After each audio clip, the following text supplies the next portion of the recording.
Bonjour, bienvenue à Lumière du Monde, votre émission diocésaine télévisée. Jasmin en compagnie de Marie-Josée. Bonjour à toi. Bonjour. Vous le savez, il y a 6 portes de la Miséricorde qui ont été ouvertes dans notre diocèse, dont une au sanctuaire Sainte-Thérèse de Lisieux à Beauport. C'est l'occasion de vous présenter cette porte, mais surtout la sainte qui est derrière aussi cette paroisse, Sainte-Thérèse de l'Enfant Jésus, comme étant une apôtre de la Miséricorde. Il y a quelques semaines, on a tous été touchés par les funérailles des victimes des attentats de Ouagadougou. 6 Québécois, Québécoises. Il y avait 2 invités de marque, Monseigneur Malgaud, Sœur Inès. On les a rencontrés pour qu'ils puissent nous parler de leur réalité sur le terrain, aussi des pistes d'espérance. Et pour commencer l'émission, on a une suite de reportages à vous présenter. Ce sont des enseignements pour nous préparer le cœur pendant ce temps du carême. Oui. Donc aujourd'hui, on rencontre le diacre André et son épouse Thérèse qui nous parlent de l'œuvre de miséricorde corporelle, donner à manger aux affamés et à boire à ceux qui ont soif. Bonne émission.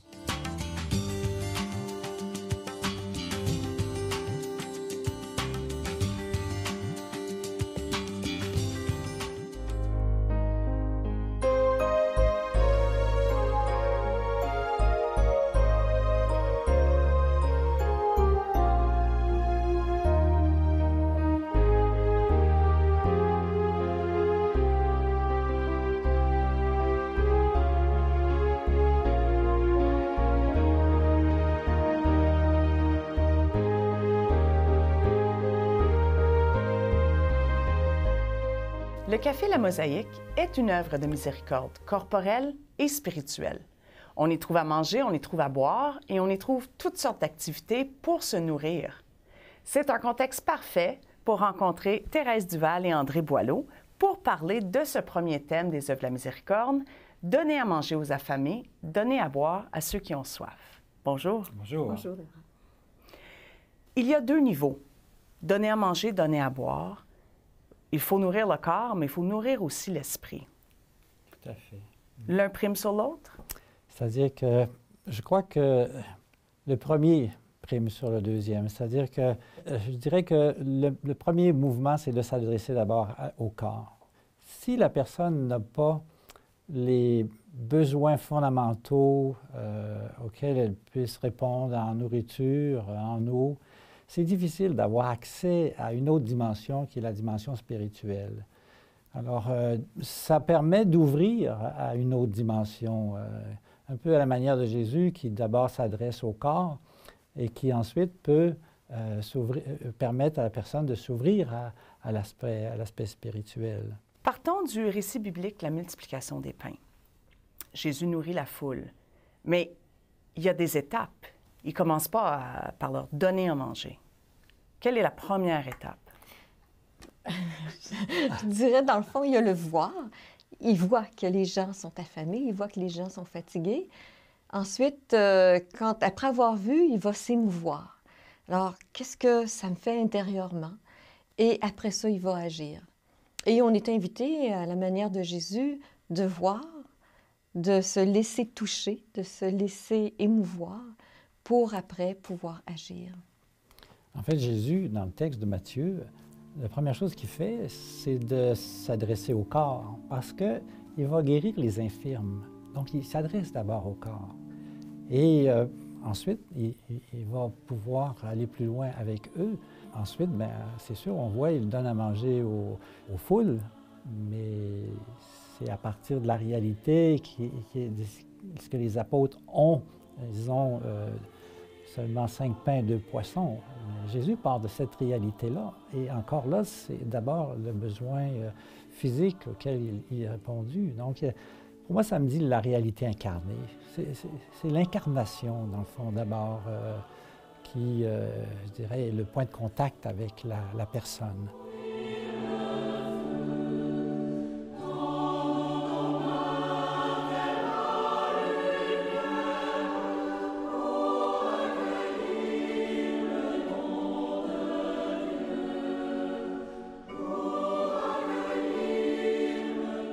Les apôtres jouent un rôle clé dans cette histoire.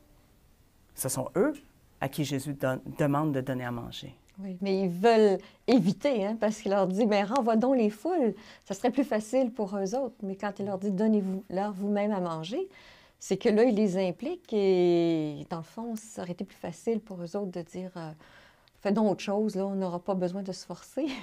Alors, c'est vraiment de dire, bien, il compte sur les apôtres, comme il compte sur nous aujourd'hui aussi.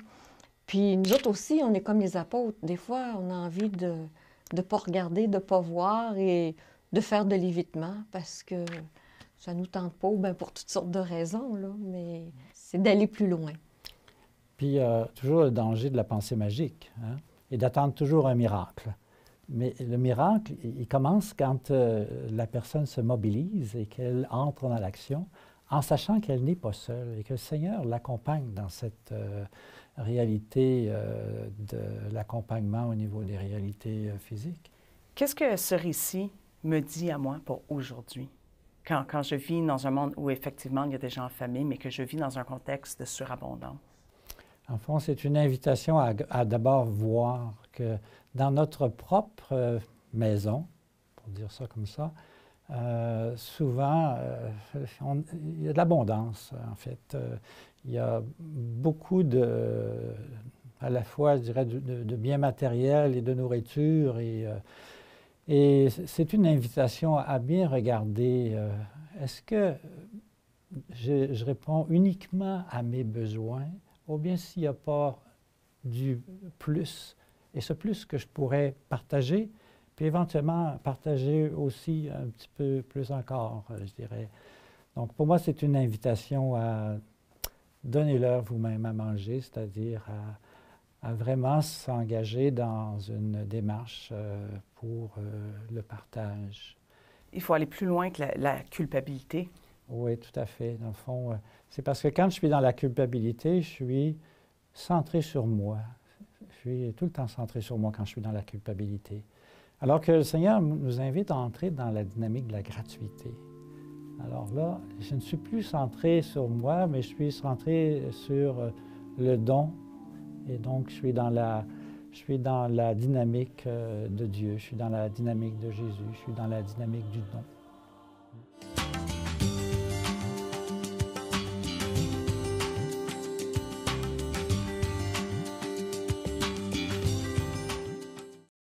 Alors, nous avons choisi d'installer la porte de la miséricorde à l'intérieur du sanctuaire, entre deux colonnes à l'entrée de l'église du côté droit. Alors, cette porte sera en érable massif et sur le dessus de la porte, parce qu'on parle de miséricorde, eh bien, vous allez voir le Seigneur Jésus avec ses deux mains tendues. Et ce Seigneur Jésus-là sera en cuivre repoussé. Et ce qui va entourer le Jésus ressuscité, c'est un cadrage avec des gerbes de blé en cuivre repoussé.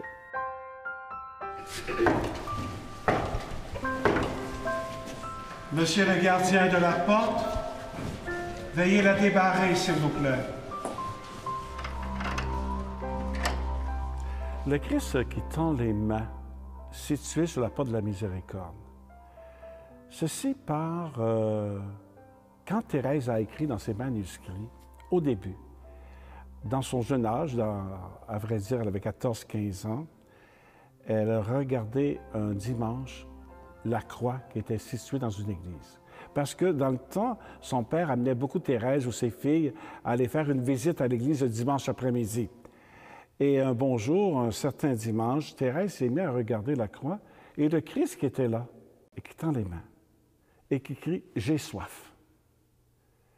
J'ai soif de vous, chers pécheurs, j'ai besoin de vous.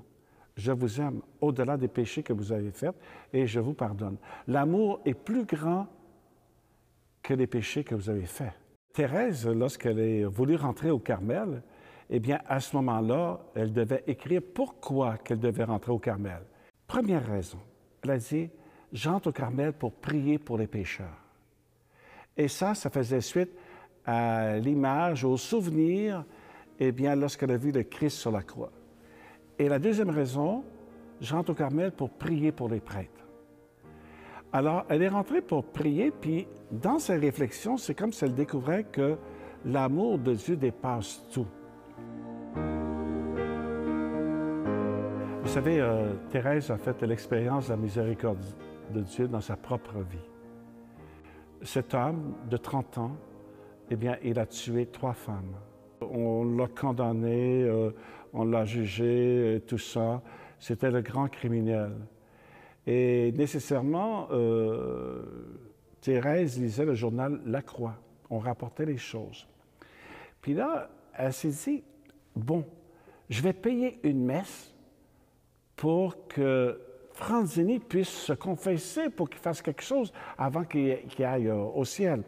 Eh bien, Franzini, qui avait toujours refusé de voir l'aumônier, juste avant de monter sur l'échafaud, voilà que Franzini a demandé la croix que portait l'aumônier. Il l'a embrassé par 3 fois. Et il est monté sur l'échafaud, on lui a coupé la tête. Et le lendemain, le journal La Croix a rapporté tout cela.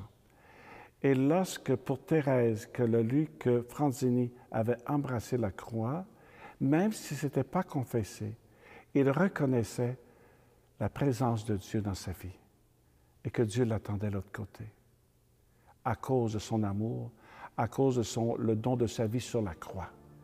C'était la récompense et la découverte chez Thérèse que Dieu est miséricordieux.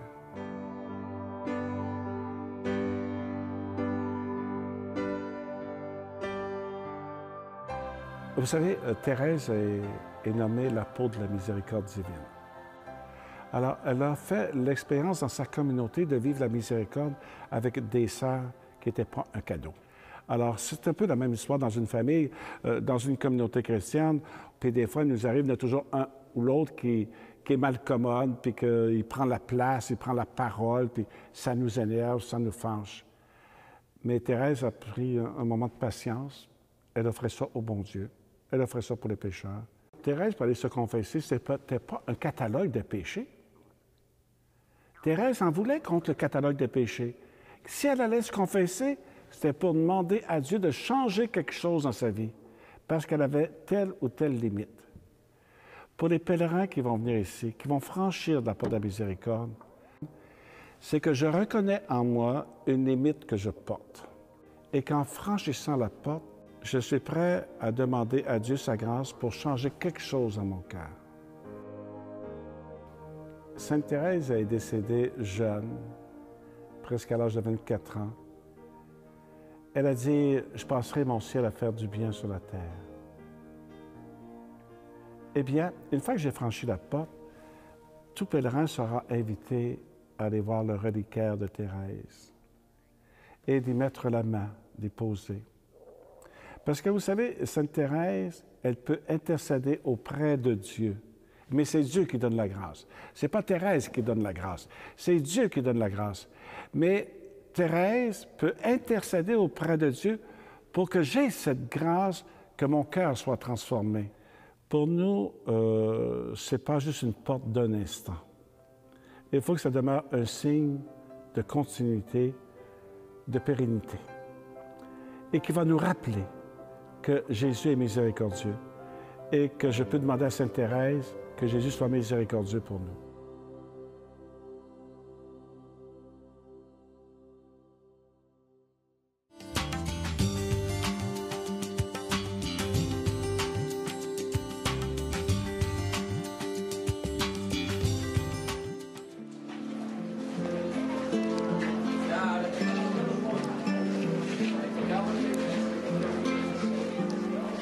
Le groupe qui était là était vraiment à l'écoute. Parce que nous, dans notre culture, l'accueil est primordial et l'étranger est roi. Mais pourquoi c'est lui? Pourquoi c'est eux? Et c'est ici, c'est avec moi? Pourquoi? Quand c'est la fête des musulmans, tout le monde fête. Quand c'est la fête des chrétiens, tout le monde fête de même. On croit à l'amour, on croit à la solidarité, on croit au partage. Ils sont au ciel, ils doivent être heureux. Ils ont réalisé ce qu'ils voulaient faire.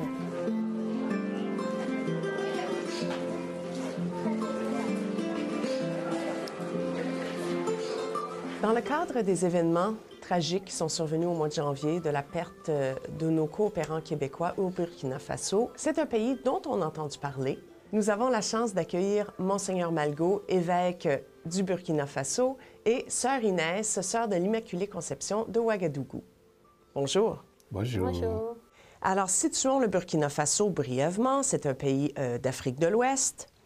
enclavé, entouré de pays, une population de 18 millions d'habitants.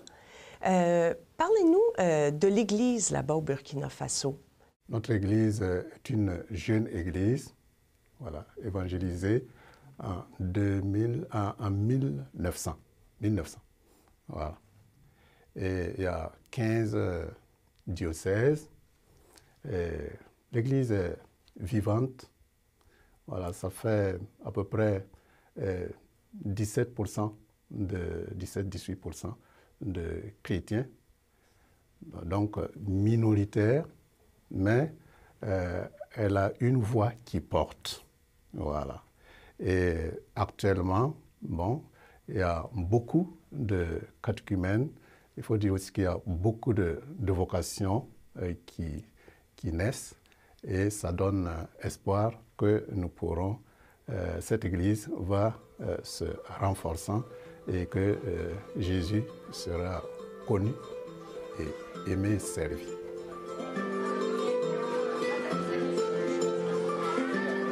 C'est donc un pays à forte proportion musulmane. Comment se passent les relations entre chrétiens et musulmans dans votre pays? Bien, il faut dire que entre musulmans et chrétiens, il y a vraiment la fraternité parce que dans la même famille, on a des musulmans et on a des chrétiens. Ce qui fait qu'il n'y a pas de barrière. On vit là, c'est la famille. Ben, on vit cette fraternité, une cohabitation pacifique entre les religions. Il n'y a pas de différence chez nous. Et puis, quand c'est la fête des musulmans, tout le monde fête. Quand c'est la fête des chrétiens, tout le monde fête de même. Donc, c'est la même famille.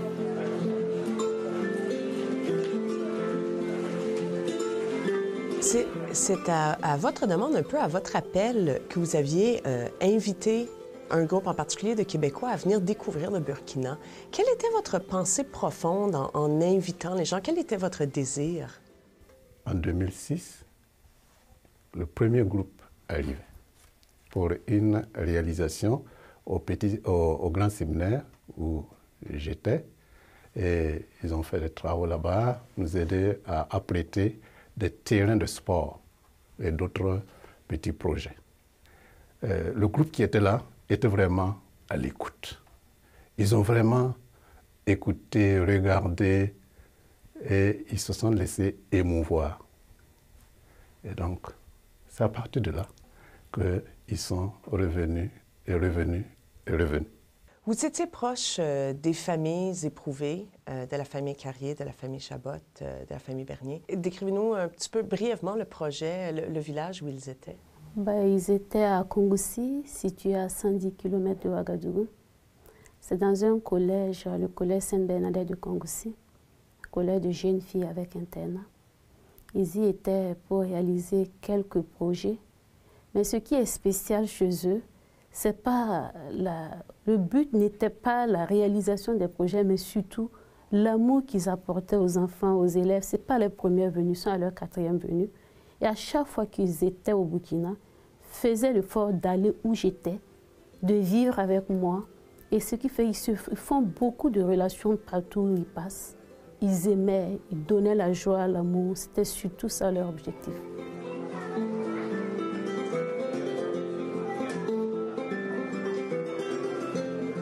Quelle était votre pensée profonde en invitant les gens? Quel était votre désir?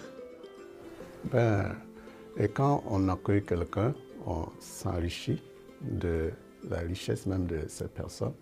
Et quelque part, la personne aussi va s'enrichir. On ne peut pas se rencontrer, se parler sans qu'il y ait enrichissement mutuel. Donc, on se disait que eux venant, ils vont nous apporter quelque chose et la fraternité va grandir dans le monde et finalement, ce monde que nous voulons harmonieux, où il fait bon vivre, nous allons le construire ensemble.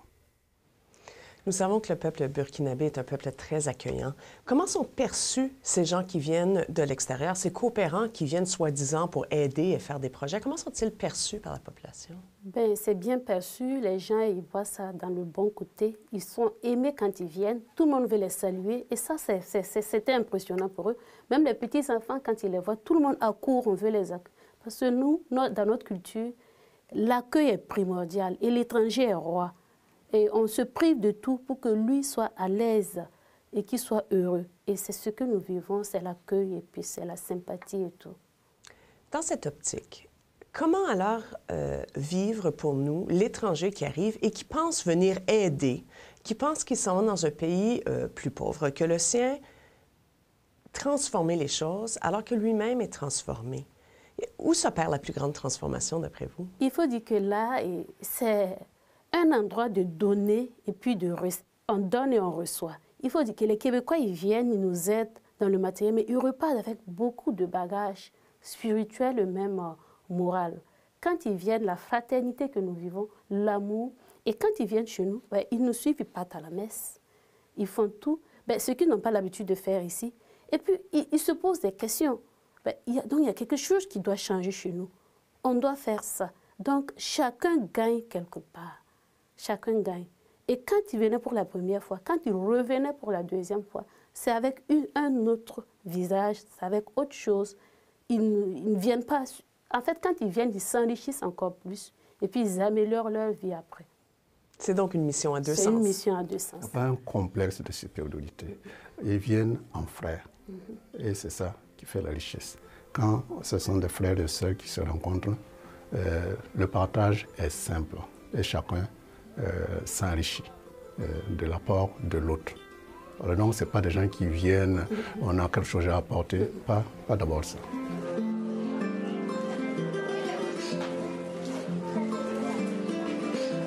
Est-ce que ça questionne quand on est l'hôte, on reçoit, et que c'est l'invité à qui il arrive malheur chez nous?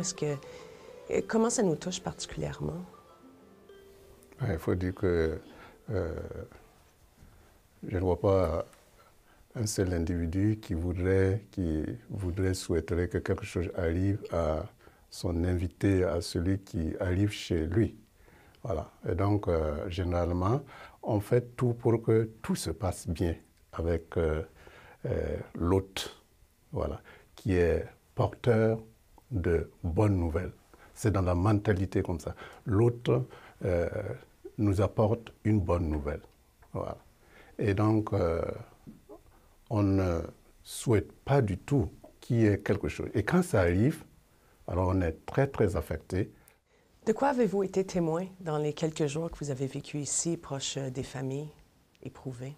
Pour moi, j'ai senti que les familles, ils étaient assez forts, ils ont un moral assez haut. C'est dur, c'est une grande épreuve.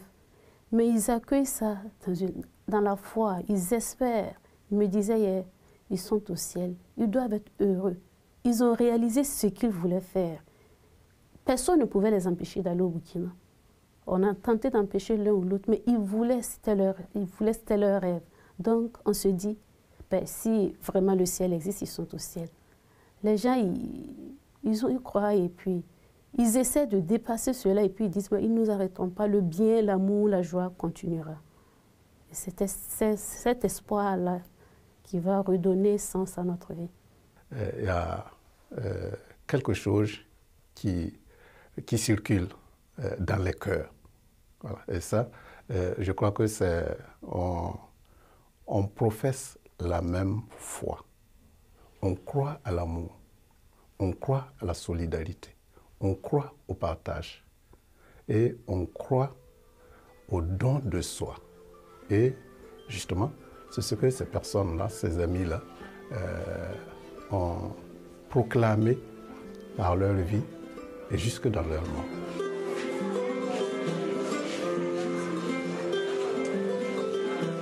Ils ont maintenant de la famille ici, au Burkina.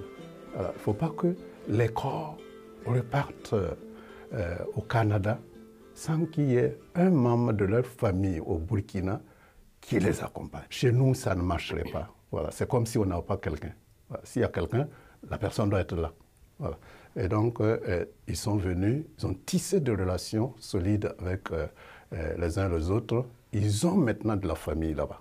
Et donc, il était indispensable que quelqu'un puisse les accompagner jusqu'à leur dernière demeure. Et on profite de l'occasion pour dire merci aux uns aux autres qui nous ont permis d'être là et de vivre avec les familles ces derniers moments. Parce que, en fait, le message qu'on veut donner, c'est d'être avec les familles, les amis, les proches, et communier à la même chose. Et pour, dans notre communion, professer, proclamer une chose unique, que l'amour-là est éternel et que la solidarité, la fraternité, le partage rendra notre monde meilleur.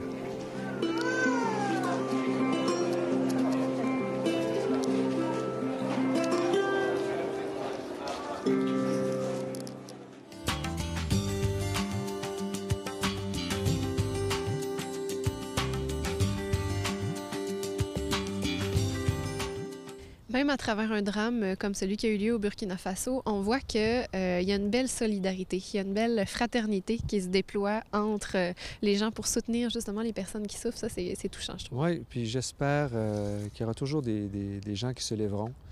On a été longtemps terre de missionnaires. Maintenant, il y a beaucoup de travailleurs, travailleuses humanitaires. Leur rôle est important. Puis j'espère que ça va inspirer. Au lieu de faire peur, inspirer d'autres à aller à l'étranger. Certainement. La semaine prochaine à l'émission, on continue avec notre retraite du carême sur le thème d'accueillir les étrangers. Et également, on rencontre quelqu'un de développement et paix. Et pourquoi pas un reportage sur la montée à dos 2016. À bientôt.